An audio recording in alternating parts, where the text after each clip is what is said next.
Thanks for joining us this afternoon. We're starting things off right now with a debate over how school districts handle lunch debt. Unfortunately, this can be a big problem. Lawmakers considering a bill that would prohibit schools from punishing students when their parents don't pay for school lunches. And today there was a public hearing at the Capitol to address all of this. That's where we find Channel 3 Eyewitness News reporter Mike Savino. And Mike, what exactly does this bill do?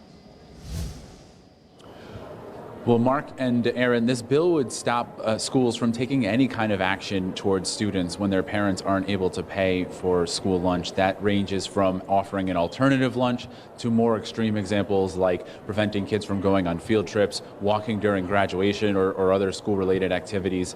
Now, some of the advocates for this bill pointed to examples from around the country, like some of those things that I just mentioned, keeping students from doing any kind of school-related activities. But we also talked with some school officials today who say that those are just extreme examples. Those aren't really happening around the country. One person who represents these food services programs in a number of schools says that there's also a problem with lunch debt for these food programs, that they're really having a hard time making their budgets meet, and that these unpaid lunches is part of the problem.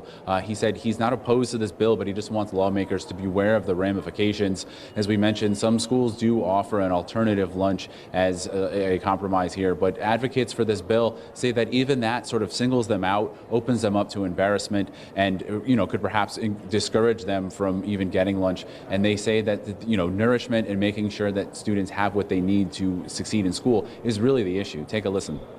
Ultimately, if a child isn't eating, a child isn't learning, and it shouldn't depend on whether or not a parent can afford their meal.